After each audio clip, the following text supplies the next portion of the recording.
जय हिंद, जय भारत। मैं रेबल सदानंद पति। Good evening everyone.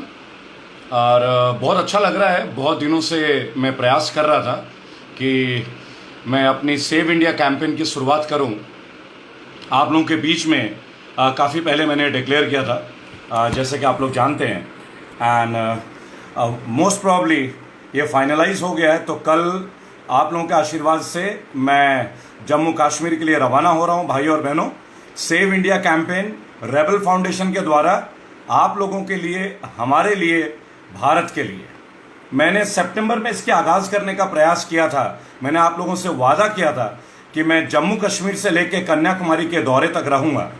और भाई और बहनों, चूंकि परमिशन नहीं मिली, फिर बीच में बाढ़ आ गई थी जम्मू कश्मीर में, लेकिन finally I am very happy to declare कि कल सुबह मैं जम्मू कश्मीर के लिए रवाना हो रहा हूँ। मॉर्निंग 8 o'clock की मेरी फ़्लाइट है एंड बाय 9:30 मैं श्रीनगर होऊंगा कश्मीर में। और उसके बाद एक हफ्ते का दौरा है मेरा, पूरा 1 वीक का दौरा है आप लोगों के बीच। जम्मू कश्मीर के जितने युवा हैं, जितने एक्टिविस्ट हैं, जम्मू कश्मीर के मेरे भाई, सारे आवाम, पहले तो आप सबको सलाम और नमस्कार। और बहुत अच्छा फील कर रहा हूं क्योंकि मैं तकरीबन 22 से 23 बार जम्मू कश्मीर विजिट कर चुका हूं ऑलरेडी अपने पिछले 10 साल 15 साल के जीवन काल में, बल्कि 2001 से। और मेरे बहुत ही अच्छे मित्र हैं वहाँ पे, क्योंकि लोग बहुत अच्छे हैं जम्मू कश्मीर के। वहाँ की हवा बहुत अच्छी है, आप जानते हैं, जन्नत माना जाता है। तो आप ये समझ लें कि मीन्स बहुत अच्छा एक तैयारी चल रहा है हम लोगों का save India campaign from Jammu Kashmir से लेके कन्याकुमारी। और ये जो बैड गवर्नेंस है, ये जो आज केंद्र की सरकार की बैड गवर्नेंस है, इसका पोल खोलने का जो कार्यक्रम है वो मैं जम्मू कश्मीर से शुरू कर रहा हूं। और भाई और बहनों, एक एक चीज आपके सामने लाऊंगा। ये नहीं कि कोई बंद कमरे में, आपने देखा होगा मैं कभी बंद कमरे में नहीं रहता। अभी जम्मू कश्मीर में प्रेसिडेंशियल रूल है, राष्ट्रपति शासन है, जैसे कि आप जानते हैं। लेकिन उसके बीच का पूरा तथ्य, उसके बीच के जो सारे इश्यूज हैं, वहां के लोगों के जो प्रॉब्लम्स हैं, जम्मू कश्मीर के, लद्दाख के जो कंप्लीट लोगों की जो परेशानियां हैं, उनके इश्यूज को मैं आपके बीच ले आऊंगा।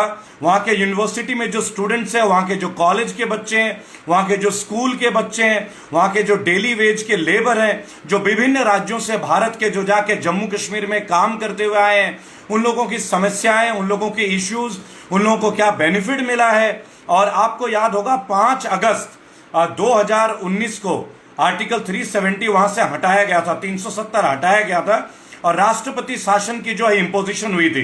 तो अगर प्रेसिडेंशियल रूल वहां पे है, वहां पे क्या बेनिफिट है, क्या हैजार्ड्स हैं, क्या कॉन्सिक्वेंसेज है, क्या लोग अब वहां सेटिस्फाइड है, क्या मेरे और आपके जैसे लोग अब जम्मू कश्मीर में अपना एक छोटा सा आशियाना बसा सकते हैं या नहीं बसा सकते हैं। ये मैं जम्मू कश्मीर में जाके उनके एक एक गवर्नमेंट के विभाग से आप लोगों के सामने आऊंगा। भाइयों और बहनों, save India campaign, RSNP foundation, आपको याद होगा इस फाउंडेशन की जो हमने नींव डाली थी, वो भारत को बचाना था, सेव इंडिया। मैंने हमेशा बोला मैं कभी हिंदुस्तान में यकीन नहीं करता, मैं भारत में यकीन करता हूं।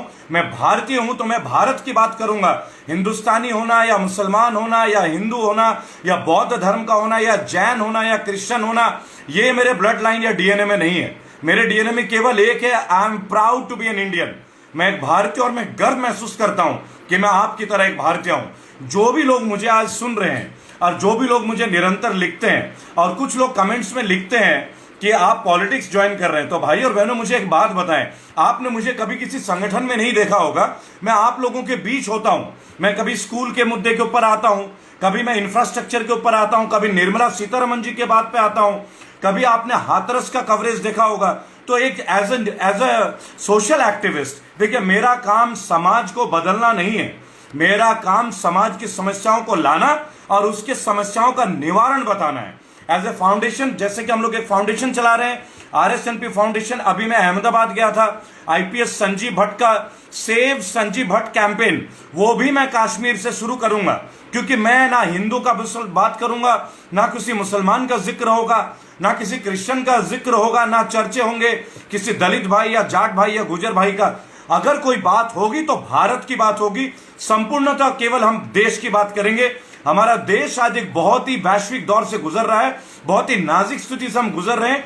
आज कोई भी ऐसा वर्ग नहीं है जो आज संतुष्ट है। हम सब कहीं ना कहीं सरकार के अड़ियल रवैये से ग्रसित हैं और पीड़ित हैं, और हम देख रहे हैं कि हमारी समस्याओं को निरंतर ना कोई समाधान मिल रहा, बल्कि कोरोना काल में भी सरकार ने हमें एक और गिफ्ट, रिटर्न गिफ्ट दे दिया चालान के रूप में। कुछ दिन पहले इन्होंने ट्रैफिक चालान बढ़ा दिया था। अब आप देखिए, दिल्ली जाइए, कैमरे लेके यूं यूं करके आपको ढूंढते हैं कि अगर मास्क नहीं पहने तो 1000 रुपए का चालान काट दे। यूपी हो चाहे हरियाणा हो चाहे कहीं भी हो, आज आप किसानों के साथ मारपीट की घटना देख रहे हैं। आज जो छात्र जो शांतिपूर्ण तरीके से अपनी बात को लोगों तक ला रहे हैं, उनके ऊपर डंडे बरसाए जा रहे हैं। विभिन्न राजनीतिक दलों के जो लोग हैं, अगर वो शांतिपूर्ण तरीके से कोई धरना प्रदर्शन कर रहे हैं तो भी उन्हें मारा जा रहा है, पीटा जा रहा है। मैं सेव इंडिया कैंपेन की शुरुआत भाइयों और बहनों आप लोगों के सपोर्ट से, कल मैं कश्मीर के लिए रवाना हो रहा हूं, और आप मुझे कश्मीर से लाइव देखेंगे। जम्मू कश्मीर लद्दाख से आप मुझे लाइव देख सकते हैं। ये नहीं कि मैं कोई स्टूडियो के अंदर बैठ के या कमरे के अंदर बैठ के आपके साथ संबोधित करूंगा, नहीं। मैं हमेशा आप लोगों के बीच खुली चौराहे, सड़कों से आता हूं, गलियों से आता हूं। क्यों? क्योंकि मैं भी एक साधारण गली में आप ही की तरह एक आम भारतीय नागरिक हूं दोस्तों। लेकिन इस बैड गवर्नेंस के खिलाफ जो आवाज, मैं दोबारा बोलूंगा, बिहार की जनता के लिए भी कल आवाज उठेगी। और कश्मीर से इसकी चर्चा होगी, और इसके तुरंत बाद मैं वहां से सीधा बिहार आ रहा हूं, पटना, सीतामढ़ी और मुजफ्फरपुर और दरभंगा, और जितने भी जगह मैं वहां आ रहा हूं आप लोगों के बीच। लेकिन मैं एक बात आप लोगों से कहना चाहूंगा, अब वक्त आ गया कि सड़क पे आने की तैयारी कीजिए। कोरोना के नाम पे इन्होंने हमें हाथ पैर बांध दिए, हमें आपस में मिलने नहीं दे रहे हैं, हमें आपस में कोई बात मंत्रणा करने नहीं दे रहे हैं। लेकिन जो राजनीतिक मीटिंग है वो ये बहुत अच्छी तरीके से कर रहे हैं। आज आईपीएल शुरू हो गया है, आज इनको रेवेन्यू चाहिए, देश में पैसे की कमाई नहीं है। आपको पता है आईपीएल में कितने करोड़ों का जुआ लगता है और कितने ही घर बर्बाद होते हैं, लेकिन इनको रुझान वहां पे है, करोड़ों रुपए के एड्स चाहिए। लेकिन बीसीसीआई को देख लीजिए, किसी भी संस्था को देख लीजिए जो गवर्नमेंट से एफिलेटेड है। लेकिन मैं आपको जम्मू कश्मीर से लेकर भारत के कन्याकुमारी तक विभिन्न राज्यों के जितने भी लोग हैं, सभी लोगों की समस्या नहीं, इनका निवारण भी बताऊंगा, इसका सोल्यूशन भी बताऊंगा। We are there as a team, as a family. रेबल सदानंद पति फाउंडेशन, आरएसएनपी फाउंडेशन आपके बीच का फाउंडेशन है, आपकी आवाज है, और ये मशाल अब बुझेगी नहीं। ये जो लौ हमने जलाई है, ये लौ अब आगे जलती रहेगी। हम लड़ेंगे, हम सड़कों में उतरेंगे, लेकिन हम पीसफुल तरीके से, हम मोटिवेशनल तरीके से लाएंगे। सरकार के पैर हम उखाड़ेंगे। बिहार में भी इनको उल्टी मुंह खानी पड़ेगी, और उसका आगाज आप कल से देख सकते हैं। क्यों? क्योंकि आज का दिन मीडिया का दिन है, आज वीडियोस के दिन है, आज ऑडियोज के दिन है, आज शेयरिंग का दिन है, आज केयरिंग के दिन है। मैं आपको एक बात बताना चाहूंगा, माननीय मेरे देश के प्यारे भारतवासियों, मोदी जी के पास कोई मिशन नहीं है और ना ही कोई विजन है। इनके पास एक इनकमिंग है कि किसी भी तरह टैक्स के तौर पे, पेनल्टी के तौर पे हमें लूटा जाए, चाहे कोरोना के मास्क के नाम पे, चाहे पेनल्टी के नाम पे, चाहे ट्रैफिक के नाम पे हमारा दमन किया जा रहा है। आप इन्होंने देखो मोरेटोरियम हटा दिया, इन्होंने परसेंटेज डिक्लेयर किया था, वो सब खत्म कर दिए। आज निरंतर जनता परेशान है, एक भी ईएमआई में कोई कटौती नहीं है। स्कूल वाले निरंतर पैसे ले रहे हैं, और उत्तर प्रदेश का तो हाल ही बुरा है। स्कूल वालों ने composite fees, Uttar Pradesh government ने एक रूल कर दिया, कॉम्पोजिट फीस यानी ट्यूशन फी का चैप्टर ही क्लोज हो गया। कॉम्पोजिट फीस यानी 7,000, 8,000, 10,000 महीने का बिल आपका लेना ही लेना है। भाइयों और बहनों, सरकार के इन्हीं दमनकारी नीतियों के खिलाफ आज जो हम लोग सब एक साथ एकजुट हुए हैं, ये एकजुट आवाज एक आवाम की तरह है, और अब ये आवाम सड़कों पे उतरने वाली है। और उसका आगाज मैं जम्मू कश्मीर से कर रहा हूं। वहां के लोगों के साथ जो खिलाफत हुई है, चाहे वो जम्मू कश्मीर का आवाम हो, चाहे कश्मीरी पंडित हो, उनकी जो दुर्गति है वो भी मैं आपको बताऊंगा। कश्मीरी पंडितों के टेंट में जाके, उनके राहत शिविरों में जाके आपको सही पिक्चर दिखाऊंगा कि ये लोग जो बोलते हैं कि 370 हटा दिया है और लोगों के लिए बहुत बड़ा काम किया है, वो सच्चाई आपके सामने कल से आना शुरू होगा। निरंतर 1 हफ्ते तक मैं जम्मू कश्मीर में रहूंगा। मेरे देश के प्रिय साथियों, आप लोगों ने जो मेरे अंदर साहस दिया है, जो प्रोत्साहन दिया है, आप लोगों ने मेरे अंदर वो आगाज दिया है कि ना सिर्फ मैं बल्कि करोड़ों लोगों की आवाज आज एक मंच पे आ रही है। और विभिन्न राजनीतिक दलों के जो नेता हैं, अब उन्हें समझ में आ रहा है कि सड़क पे आना होगा। यह हमारा मंच था जो राहुल गांधी को मजबूर किया कि आप सड़क पर उतरिए। यह हमारी आवाज थी जो जयंत चौधरी को मजबूर किया कि आप सड़कों पर आए, क्योंकि इन्होंने तो समझा था हमेशा ये प्रधानमंत्री और ये सब बनते ही रहेंगे, इन्हीं की चलेगी सरकार, चाहे कांग्रेस हो, चाहे आम आदमी पार्टी हो, चाहे कोई भी हो। लेकिन भाइयों और बहनों, मैं आपको एक बात बताना चाहूंगा, एक ही रैशनल फैक्टर है और एक ही इंपॉर्टेंट कंसर्न है, वो है we are Indians. We have to fight for ourselves. और आइए बिहार से इनको एक मुंह तोड़ जवाब दें। नीतीश जी का सुशासन के बारे में आप देख चुके हैं, किस तरह बलात्कार और हत्याएं हो रही है, किस तरह बाढ़ प्रबंधन में इनके जो नीतियां हैं वो आप सब देख चुके हैं भाई और बहनों। मैं केवल एक बात आप लोगों से आज कहना चाहूंगा, ये नेता कैसे चुन के आते हैं, ये हमारी अपने बैड डिसीजंस के लिए चुन के आते हैं।